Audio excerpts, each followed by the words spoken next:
Hello दोस्तों, इस video में हम देखने वाले हैं बिहार सचिवालय सहायक 2022 का एग्ज़ाम जो होने वाला है उसमें साइंस के कुछ काफ़ी क्वेश्चंस है।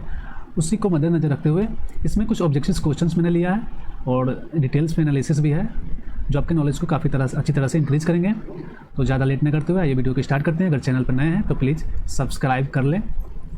आगे बढ़ते हैं पहला क्वेश्चन की तरफ। पहला क्वेश्चन है, इलेक्ट्रॉन की खोज किसने की थी? क्वेश्चन आसान है लेकिन डिटेल्स में थोड़ा एनालिसिस करेंगे तो और अच्छे से जानेंगे इसके बारे में। इलेक्ट्रॉन की खोज जे थॉमसन ने की थी, सिंपल है। और इस खोज के लिए जे थॉमसन को 1906 में क्या मिला? नोबेल प्राइज़ मिला। याद रखिएगा, 1906 में नोबेल प्राइज़ मिला। अब बात आता है कभी कभी गोल्डस्टीन और रदरफोर्ड की। कहीं कहीं मिलता है गोल्डस्टीन ने खोज की प्रोटॉन की और कहीं कहीं मिलता है कि रदरफोर्ड ने खोज की प्रोटॉन की। लेकिन देखिए, रदरफोर्ड, गोल्डस्टीन ने सिर्फ बताया कि परमाणु क्या होता है, उदासीन होता है। सिर्फ बताया कि परमाणु तो उदासीन होता है। तो जब जे थॉमसन ने इलेक्ट्रॉन की खोज कर दी और ऐसा सेम अपोजिट वाला एक कण ना मिले तो परमाणु उदासीन कैसे होगा? इसीलिए गोल्डस्टीन ने सिर्फ सुझाव दिया। क्या दिया? केवल सुझाव दिया कि हाँ, इसके अपोजिट में एक कण खोजना पड़ेगा जो परमाणु को उदासीन करेगा, ये दोनों कण मिल के। क्लियर? तो उन्होंने सुझाव दिया। लेकिन बाद में चल करके रदरफोर्ड ने क्या किया? तो रदरफोर्ड ने प्रोटॉन की खोज कर डाली। तो याद रखिएगा, रदरफोर्ड की खोज किसने की? तो प्रोटॉन की खोज किसने की? तो रदरफोर्ड ने की। क्लियर? और नेक्स्ट हम इलेक्ट्रॉन के द्रव्यमान के बारे में बात करते हैं। तो देखिए, इलेक्ट्रॉन का द्रव्यमान कितना होता है? 9.1094 गुना 10⁻31 किलोग्राम, ये इलेक्ट्रॉन का द्रव्यमान होता है। और प्रोटॉन का द्रव्यमान कितना होता है? 1.67 गुना 10⁻27 किलोग्राम, ये प्रोटॉन का द्रव्यमान हो गया। अब इलेक्ट्रॉन का आवेश कितना होता है? तो माइनस में होता है, 1.6 गुना 10⁻19 कूलम। और प्रोटॉन का आवेश करें तो ये प्लस में होता है, सेम होता है 1.6 गुना 10⁻19 कूलम। क्लियर? नेक्स्ट अब देखिए, एक और रहता है, इलेक्ट्रॉन प्रोटॉन की बात हो गई तो अब चेडविक भी है। चेडविक जी ने क्या किया? तो चेडविक जी ने न्यूट्रॉन की खोज की। किसकी? न्यूट्रॉन की खोज की। कब? 1932 में। इन्होंने बेरिलियम धातु जो है उस पर अल्फा कणों का बौछार कराया और न्यूट्रॉन की खोज की। ठीक है। नेक्स्ट अगला क्वेश्चन हमारा क्या है? तो नाभिक में उपस्थित मूल कणों को क्या कहते हैं? तो नाभिक में उपस्थित मूल कणों को हम क्या कहते हैं? ऑप्शन ए सम न्यूट्रॉनिक, ऑप्शन बी सम इलेक्ट्रॉनिक, ऑप्शन सी न्यूक्लियन। तो यहाँ पे हमारा राइट आंसर क्या हो जाएगा? न्यूक्लियन। नाभिक में उपस्थित मूल कणों को न्यूक्लियन कहते हैं। क्लियर? अब इसके इंपॉर्टेंट कुछ फैक्ट्स में इसके बारे में जानना जरूरी है। सम इलेक्ट्रॉनिक आपके ऑप्शन में था, सम इलेक्ट्रॉनिक। सम इलेक्ट्रॉनिक किसको बोलते हैं? तो इसमें इलेक्ट्रॉनों की संख्या समान होती है। सम इलेक्ट्रॉनिक में क्या होता है? इलेक्ट्रॉनों की संख्या समान होती है। जैसे कि सोडियम, मैग्नीशियम। अब इसमें सोडियम मैग्नीशियम आप कहिएगा कि प्रोटॉनों की संख्या समान कैसे होगी? तो देखिए, समान कैसे होगी? सोडियम में +1 दे दिया तो ये नियॉन जैसा बन गया ना, 10 हो गया। और इसमें भी +2 तो ये भी 2 दे दिया अपने इलेक्ट्रॉन, तो ये भी 10 हो गया। तो इसी को सम इलेक्ट्रॉनिक बोलते हैं। अब आया सम न्यूट्रॉनिक। तो सम न्यूट्रॉनिक क्या है? तो भिन्न तत्वों के भिन्न तत्व हो गए यहाँ पे। याद रखिएगा, ऐसे परमाणु जिनकी परमाणु संख्या तथा द्रव्यमान दोनों अलग अलग होती है किंतु उनमें उपस्थित न्यूट्रॉनों की संख्या समान होती है। क्या? न्यूट्रॉनों की संख्या समान होती है। जैसे एग्जाम्पल की बात करें, कॉपर को ले लीजिए, कार्बन को ले लीजिए और नाइट्रोजन को ले लीजिए। कार्बन का पता है कि 6 होता है परमाणु क्रमांक और इसका 7 होता है परमाणु क्रमांक। इसका परमाणु द्रव्यमान 14 होता है और इसका परमाणु द्रव्यमान 15 होता है। अब दोनों में समानता क्या है? तो देखिए, इसमें इलेक्ट्रॉन की संख्या 6 होगी तो प्रोटॉन की संख्या कितनी होगी? ये भी 6 होगी, क्योंकि इलेक्ट्रॉन और प्रोटॉन की संख्या समान होती है। लेकिन इसमें न्यूट्रॉन की संख्या जो होगी वो 8 हो जाएगी। क्लियर? इसमें देखिए, अब नाइट्रोजन में देखिए, नाइट्रोजन में क्या होगा? इलेक्ट्रॉन की संख्या 7, प्रोटॉन की संख्या भी 7। इसमें न्यूट्रॉन की संख्या कितनी हो जाएगी? ये 8 हो जाएगी। क्लियर? तो ये यहाँ पे न्यूट्रॉन की संख्या दोनों में समान आ गई ना, तो इसी को हम सम न्यूट्रॉनिक बोलते हैं। क्लियर? नेक्स्ट आगे की तरफ बढ़ते हैं। अगला हमारा पे क्वेश्चन है, निम्नलिखित वैज्ञानिकों में से, नीचे दिए वैज्ञानिक ये सब दिए हैं, देख लीजिए, रदरफोर्ड, थॉमसन, बोरबरी। तो बताया कि निम्नलिखित वैज्ञानिकों में से परमाणु मॉडल, क्या परमाणु मॉडल, याद रखिए, परमाणु मॉडल के संबंध में इनका मानना था कि इलेक्ट्रॉन केवल कुछ निश्चित कक्षाओं में ही चक्कर लगा सकते हैं तथा उनकी ऊर्जा का विकिरण नहीं होता है। तो ये किसने माना था? तो यहाँ पे आपके ऑप्शन राइट नंबर हो जाएगा 3 नंबर, बोर्ड ने बताया था कि परमाणु कुछ निश्चित कक्षाओं में ही चक्कर लगा सकते हैं और इनमें ऊर्जा जो होती है इनका विकिरण नहीं होता है। क्लियर? अब बात है रदरफोर्ड, थॉमसन, बोरबरी, तो उनके बारे में भी जानना जरूरी है। तो परमाणु का नाभिकीय मॉडल, परमाणु का नाभिकीय मॉडल की खोज इन्होंने की थी। इन्होंने ही बताया था कि परमाणु के नाभिक में इलेक्ट्रॉन और प्रोटॉन रहते हैं। याद रखिएगा, काफ़ी इंपॉर्टेंट है। और बोर्ड ने कक्षा खोजा था, जैसे कि आप लोग पढ़े होंगे LMNO, ये सब कक्षा जितने होते हैं ये बोर्ड ने बताया था। और बोर्ड बड़ी ने ये 2n² जो होता है किसी भी परमाणु के इलेक्ट्रॉनिक विन्यास के वातम कक्षा में जो होता है, कक्षा में ये 2, 8, 18, 32 ये सब जो होते हैं इसके बारे में इन्होंने बताया था। अब ये कैसे आता है 2, 8, 18 ये सब जो है ये कैसे आता है, तो इसके फार्मूला n के मान के 1 रख दीजिए, तो 2 और 1 रखिएगा स्क्वायर, ये 2 हो जाएगा। n की जगह पर अगर 2 रखिए तो 2 का स्क्वायर 4 गुना 2 ये 8 हो जाएगा। n की जगह पर अगर 3 रखते हैं तो 3 का स्क्वायर 9, 9 दूनी के 18 हो जाएगा। तो ये इसकी खोज किसने की थी, बोर्ड बड़ी ने। क्लियर। अब कुछ इसमें भी इंपॉर्टेंट पॉइंट है, क्या है, तो रदरफोर्ड ने परमाणु का नाभिकीय मॉडल की खोज की, सही बात है। परमाणु का केंद्र धनावेशित होता है जिसे नाभिक कहते हैं, और इलेक्ट्रॉन और नाभिक स्थिर वैद्युत आकर्षण द्वारा जुड़े रहते हैं। आपको पता होगा कि नाभिक में तो 2 होता है, क्या सॉरी वहाँ पे मैंने गलत बता दिया शायद। देखिए नाभिक में क्या होता है, तो न्यूट्रॉन और प्रोटॉन होता है नाभिक में। तो इन्होंने यही बताया कि विद्युत आकर्षण बल द्वारा जुड़े रहते हैं। तो ये नाभिक हो गया, इसमें क्या हो गया, प्रोटॉन और ये न्यूट्रॉन, और इलेक्ट्रॉन तो इधर साइड में कहीं चक्कर लगाए रहते हैं इलेक्ट्रॉन, तो ये एक विद्युत आकर्षण बल द्वारा जुड़ा रहता है, इसकी खोज इन्होंने बताया। क्लियर। नेक्स्ट क्वेश्चन है कि एक तत्व से दूसरे तत्व की ओर एक या एक से अधिक इलेक्ट्रॉन के स्थानांतरण से कौन सा बंधन बनता है। तो बात रखने वाला ये की पॉइंट यही है कि स्थानांतरण जब होगा तो ये वैद्युत संयोजक बंध होगा। वैद्युत संयोजक बंध, इसको आयनिक बंध भी बोलते हैं, क्या, आयनिक बंध भी बोलते हैं। और ये अब सहसंयोजक बंध क्या होता है, तो सहसंयोजक बंध में साझेदारी होता है। आपका की मोमेंट याद रखने वाला कीवर्ड क्या है, कि सहसंयोजक बंध में क्या होता है, साझेदारी। बस साझेदारी सहसंयोजक बंध में, और स्थानांतरण आयनिक बंध में, यानी कि वैद्युत संयोजक बंध में। और वैद्युत संयोजक बंध और ये सहसंयोजक बंध, तो सहसंयोजक बंध का अगर एक एग्जाम्पल के तौर पर बात करें तो जैसे हाइड्रोजन ले लीजिए, इसके वायतम कक्षा में एक इलेक्ट्रॉन, इसमें भी वायतम कक्षा में एक इलेक्ट्रॉन। जब इसको अपना अष्टक पूरा करना हो, देखिए कोई भी अगर तत्व है ना तो अपना अष्टक पूरा करना चाहता है, अस्थायी बनना चाहता है, तो अस्थायी बनने के लिए या तो वायतम में 2 रहे इलेक्ट्रॉन, या 8 रहे, या 18 रहे, या 32 रहे, तो ये एक एक ले लेगा, इसको जरूरत होगा तो इसको ले लेगा, तो ये 2 हो जाएगा, और फिर इसको जरूरत होगा तो ये इससे ले लेगा, तो ये सहसंयोजक हो गया। लेकिन वैद्युत संयोजक में क्या हो गया, जैसे कि ले लीजिए NaCl, इसके वायतम कक्षा में एक इलेक्ट्रॉन, ये इसको दे देगा, और इसको एक कमी रहती है तो ये ले लेगा, तो ये माइनस में हो जाएगा, ये प्लस में हो जाएगा, तो इसको ये क्या बोलते हैं, हम सहसंयोजक बंध बोलते हैं। क्लियर। नेक्स्ट और पॉइंट क्या है, वैद्युत संयोजक यौगिक द्रव्यदार ठोस के रूप में उपस्थित होते हैं जिनका घनत्व उच्च होता है और यह कठोर तथा भंगुर होते हैं। तो ये सब पॉइंट्स याद रखने वाले हैं। इन यौगिकों को अलग करने के लिए अत्यधिक उष्मा ऊर्जा की आवश्यकता होती है। इनके क्वथनांक और गलनांक उच्च होते हैं। यह ध्रुवीय विलायकों जैसे कि जल, द्रव और अमोनिया में विलय होते हैं। ये यौगिक ठोस अवस्था में विद्युत का कुचालक, ये तो बहुत इंपॉर्टेंट पॉइंट है कि ठोस अवस्था में विद्युत के कुचालक, किंतु द्रव अवस्था में विद्युत के सुचालक होते हैं। वैद्युत संयोजक बंध अदिशात्मक होते हैं। नेक्स्ट क्वेश्चन है, किसी पदार्थ का विद्युत ऋणात्मक तत्व त्याग करने अथवा हाइड्रोजन या विद्युत धनात्मक तत्व ग्रहण करने की प्रक्रिया क्या कहलाती है। तो देखिए विद्युत ऋणात्मक तत्व त्याग कर रहा है, हाइड्रोजन का योग हो रहा है इसमें, तो जब हाइड्रोजन का योग होगा, सॉरी विद्युत ऋणात्मक तत्व का त्याग कर रहा है, तो जब विद्युत ऋणात्मक तत्व का त्याग कर रहा है यानी कि हाइड्रोजन का भी त्याग करेगा, तो ये इसको बोलते हैं अवकरण। और ऑक्सीकरण में क्या होता है कि ऑक्सीजन का योग होता है, ऑक्सीजन का योग हो और हाइड्रोजन का मल होता है त्याग हो, हाइड्रोजन का त्याग और ऑक्सीजन का योग, तो उसको ऑक्सीकरण बोलते हैं। सिंपल भाषा में याद रखिएगा क्योंकि बहुत ही कंफ्यूज करते हैं। और अवकरण में क्या होगा, तो ये ऑक्सीजन का, ये जैसे कि सवाल पूछा है, ऑक्सीजन माइनस होगा और ये प्लस होगा, यानी कि विद्युत ऋणात्मक तत्व जो होते हैं माइनस होंगे और विद्युत धनात्मक तत्व का योग होगा, तो यानी कि हाइड्रोजन का योग और ऑक्सीजन का माइनस, तो ये अवकरण होगा। अब बात है अपचायक की। तो अपचायक क्या हो गया, तो देखिए अपचायक एक शब्द है। तो अपचायक वे पदार्थ जो इलेक्ट्रॉन त्याग कर ऑक्सीकृत होते हैं, इलेक्ट्रॉन त्याग कर ऑक्सीकृत होते हैं, उन्हें अपचायक कहते हैं। और ऑक्सीकारक वे पदार्थ जो इलेक्ट्रॉन ग्रहण कर स्वयं अपचयित होते हैं, उनको ऑक्सीकारक बोलते हैं। क्लियर। यहाँ पे नीचे है ऑक्सीकरण क्या है, तो ऑक्सीजन या विद्युत ऋणात्मक तत्व ग्रहण करना अथवा हाइड्रोजन या अन्य विद्युत ऋणात्मक तत्व का त्याग करना, तो ये ऑक्सीकरण कहलाता है। नेक्स्ट क्या है, क्वेश्चन है कि किसी तत्व के तुल्यांकी भार तथा संयोजकता का गुणनफल किसके बराबर है। ये सब क्वेश्चन थोड़ा सा लेवल अप है और थोड़ा सा अप लेवल ही पढ़ना पड़ेगा क्योंकि एग्जाम में बेसिक से क्वेश्चन तो सब हल कर लेते हैं। तो तुल्यांकी भार संयोजकता का गुणनफल किसके बराबर होगा, तो हमारा ऑप्शन नंबर सी यहाँ पे हो जाएगा, परमाणु भार के। तुल्यांकी भार बराबर क्या होता है,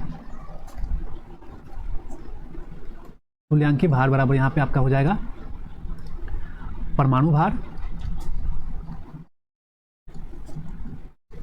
बट्टा संयोजकता। किसी भी कक्षा में इलेक्ट्रॉनिक विन्यास कक्षा में तत्व के जो बाहरी कक्षा में इलेक्ट्रॉन उपस्थित होते हैं उनको संयोजकता बोलते हैं। तो तुल्यांकी बराबर परमाणु भार बटा संयोजकता होता है। यहाँ पे तुल्यांकी भार तथा संयोजकता का गुणनफल परमाणु भार होगा। अब इंपॉर्टेंट कुछ पॉइंट्स है। भौतिक परिवर्तन, इसमें कुछ पदार्थ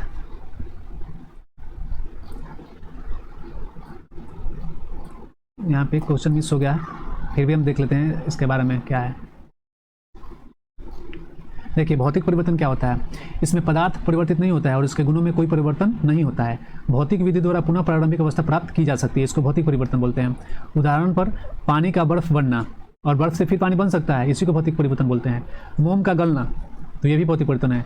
और दूध का क्रीम से अलग करना, ये भी भौतिक परिवर्तन है। याद रखिएगा, ये बहुत कंफ्यूज करने वाले दोनों पॉइंट्स है, ये दोनों पॉइंट्स जो हैं बहुत कंफ्यूज करेंगे।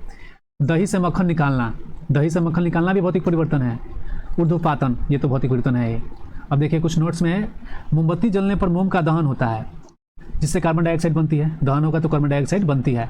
साथ ही मोम द्रव अवस्था में परिवर्तित होता है, अतः मोमबत्ती के जलने में भौतिक एवं रासायनिक दोनों परिवर्तन होता है। अब रासायनिक परिवर्तन क्या है, तो रासायनिक परिवर्तन कुछ उदाहरण है, जैसे खाना पकाना, जब खाना बन जाएगा तो फिर खाना वही नहीं बनेगा। जैसे आलू पक जाएगा तो फिर आलू पहले जैसा रहेगा, नहीं रहेगा। चावल पक जाएगा तो पहले से चावल होगा, नहीं रहेगा। तो ये रासायनिक परिवर्तन हो गया, यानी कि पूरा बदल जाएगा, उसका भौतिक परिवर्तन चेंज ही हो जाएगा पूरा। मोमबत्ती का जलना, मोमबत्ती पूरा जल जाएगा, याद रखिएगा वहाँ पे क्या था, मोम का गलना, वो मोम का गलना, ये मोमबत्ती का जलना है। दूध का फटना, देखिए ये वो दूध का क्या था, ये दूध का क्रीम से अलग करना, दही से मक्खन निकालना, ये सब था। यहाँ पे दूध का फटना, ये सब याद करने वाले हैं, अक्सर कंफ्यूज करके आदमी गलती कर देता है। दूध से दही बनना, दूध का फटना, ये सब रासायनिक परिवर्तन है।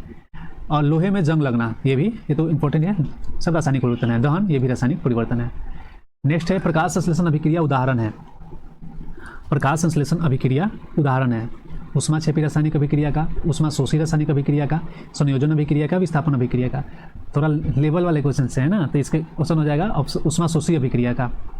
अब इसमें देखिए क्या होगा कि आपको प्रकाश संश्लेषण तो पता ही होगा। प्रकाश संश्लेषण सूर्य के प्रकाश में जैसे कार्बन डाइऑक्साइड और जल, 6 भाग कार्बन डाइऑक्साइड हो गया और 6 भाग मान लेते हैं जल हो गया। और ये सूर्य का प्रकाश, सूर्य के प्रकाश की उपस्थिति में क्या बनाते हैं, तो ये ग्लूकोज का निर्माण यानी कि शर्करा का निर्माण करेंगे और साथ में ही ऑक्सीजन का निष्कास करेंगे।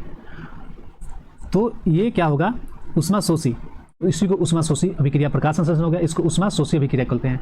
तो यानी कि ये शर्करा का निर्माण यहाँ पे हो रहा है, तो ये ऊष्माशोषी अभिक्रिया हो गया। क्लियर। और ऊष्माक्षेपी में क्या होगा, तो देखिए ऊष्माक्षेपी में एक उसका भी एग्जाम्पल से हम समझ लेते हैं। ये क्या है, मीथेन है, गैस है, पता होगा। ये क्या है, ऑक्सीजन, ये भी गैस है। ये अभिक्रिया करेंगे carbon dioxide gas plus H2O plus ऊर्जा और ऊष्मा, ऊर्जा और ऊष्मा दोनों का ये विस्थापन हो रहा है, तो इसी को बोलेंगे ऊष्माक्षेपी अभिक्रिया। मीथेन ऑक्सीजन की उपस्थिति में कार्बन डाइऑक्साइड और जल और साथ में ऊर्जा उत्पन्न करता है, तो इसको ही ऊष्माक्षेपी अभिक्रिया बोलते हैं। क्लियर।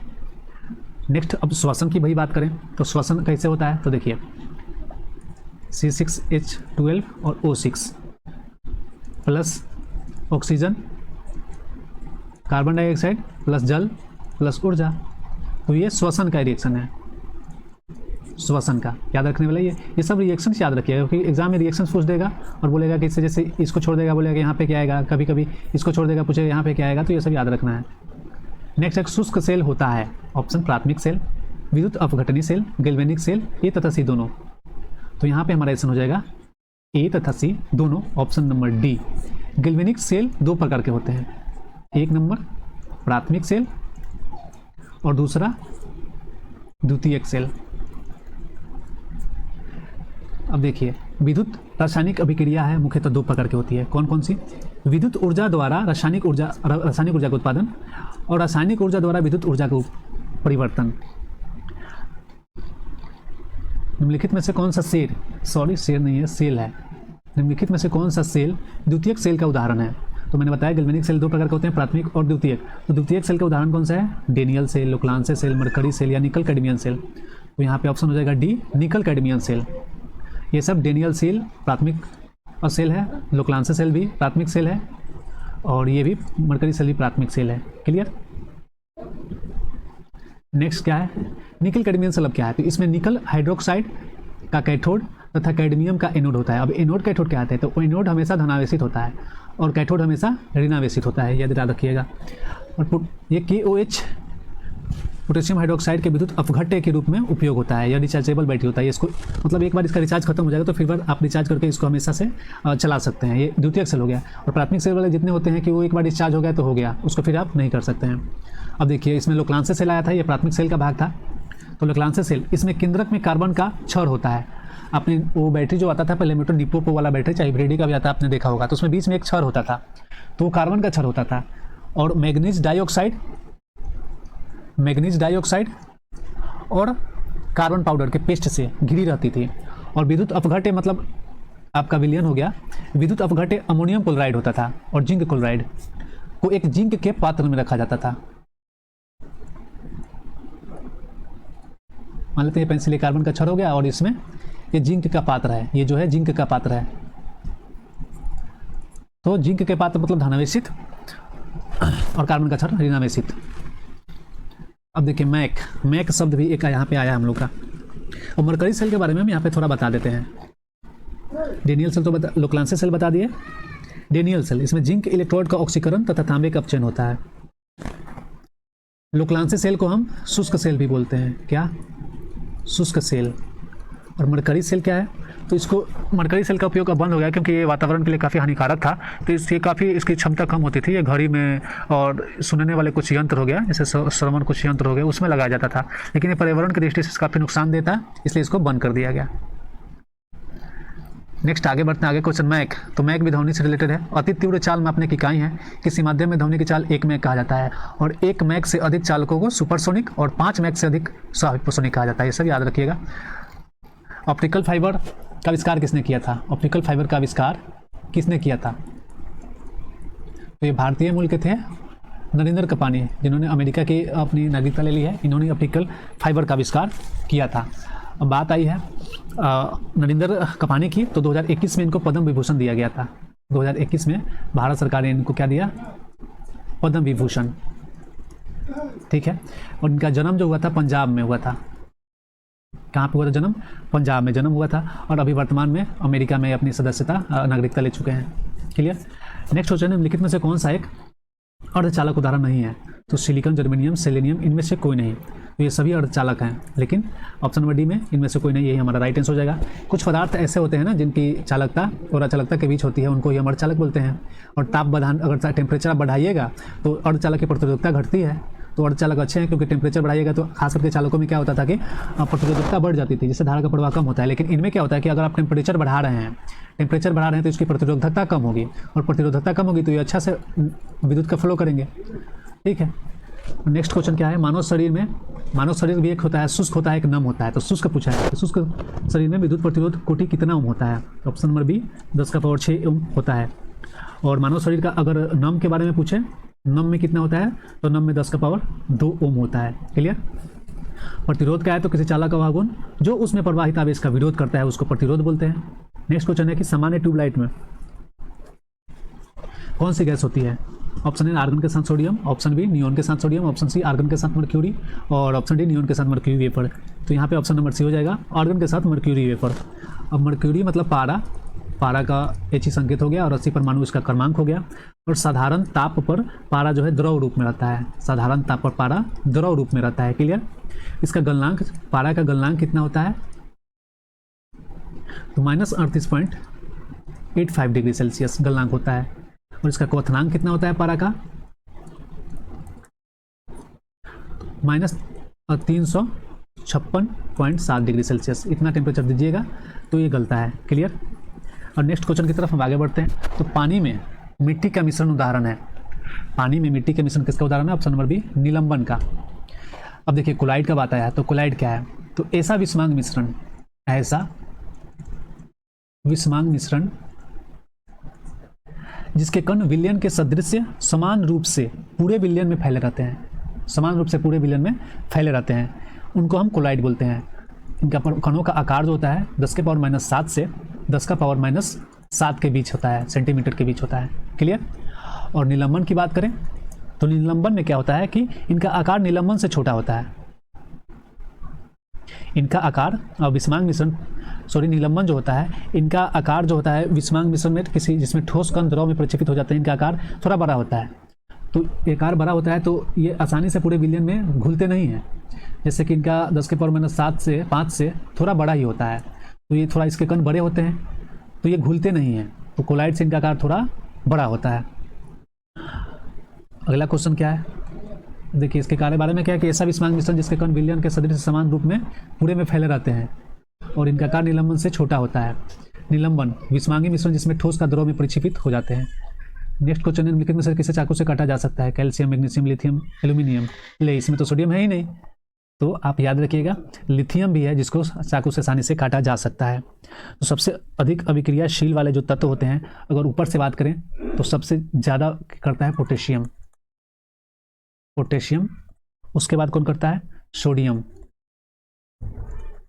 उसके बाद फिर कौन करता है? कैल्शियम, फिर उसके बाद कौन करता है? मैग्नीशियम।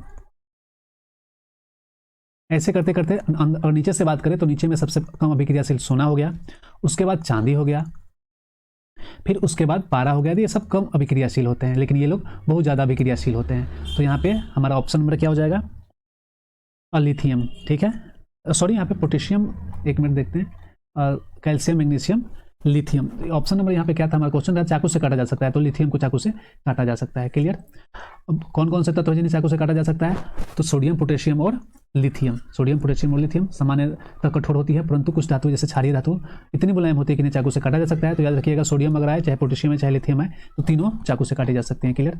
और सबसे अधिक अभिक्रियाशील धातु कौन है? तो मैंने ऊपर यहाँ पे बता दिया, देख लीजिए। यहाँ पे पोटेशियम, सोडियम, कैल्शियम सबसे अभिक्रियाशील है, और सबसे कम इधर की बात करें तो आपका कौन हो जाएगा? सोना, चांदी और पारा। तो पोटेशियम सबसे अधिक अभिक्रियाशील हो गई। क्लियर? नेक्स्ट क्वेश्चन है, टांका एक मिश्र धातु है। टांका तो किसका मिश्र धातु है? टांका तो टीन और सीसा का। ऑप्शन नंबर ए, टीन और सीसा का मिश्र धातु है टांका। अब इसमें परसेंटेज पूछे अगर, टीन का कितना परसेंट होता है और सीसा का, तो देखिए टीन 67% होता है और सीसा कितना होता है? 33% होता है। क्लियर? नेक्स्ट क्वेश्चन है, पायस एक कोलाइड होता है। द्रव में गैस, द्रव में द्रव, गैस में द्रव, तो पायस द्रव में द्रव होता है। एग्जाम्पल की बात करें तो दूध ले लीजिए। क्लियर? अब द्रव में गैस अगर आए तो द्रव में गैस क्या होता है? फोम। द्रव में गैस फोम हो गया। शेविंग क्रीम, एग्जाम्पल में ले लीजिए शेविंग क्रीम। शेविंग क्रीम क्या है? फोमी है। ये सब कोलाइड हैं, ये जितने सभी हैं कोलाइड हैं, यानी कि विस्मांगी मिश्रण में समान रूप से मिले रहते हैं, आप आसानी से इनको अलग नहीं कर सकते हैं, सब कोलाइड है। और गैस में द्रव का एग्जाम्पल है तो एरोसोल का प्रकार है। एरोसोल जो होता है, एरोसोल। इसके एग्जाम्पल में बात करें तो जैसे कोहरा,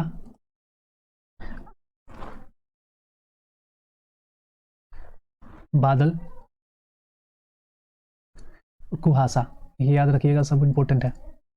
गैस में द्रव, कोहरा, बादल, कुहासा। अगर ठोस में गैस पूछे तो धुआं, हालांकि ये भी फोमी है, धुआं गैस में ठोस का ये उदाहरण है। क्लियर? नेक्स्ट आगे बढ़ते हैं, अगला क्वेश्चन क्या है? क्रोमेटोग्राफी की तकनीक का प्रयोग होता है। ऑप्शन ए, रंगीन पदार्थों की पहचान करने में, पदार्थों की संरचना निर्धारण में, रंगीन पदार्थों के प्रभावी आश्रवण में, और एक मिश्रण से पदार्थों को अलग करने में। तो यहाँ पे राइट आंसर हो जाएगा एक मिश्रण से पदार्थों को अलग करने में। क्रोमेटोग्राफी क्या है इसके बारे में देख ले तो इसकी विधि का प्रयोग उन विलेय पदार्थों को पृथक करने में होता है जो एक ही प्रकार के विलायक में घुले होते हैं।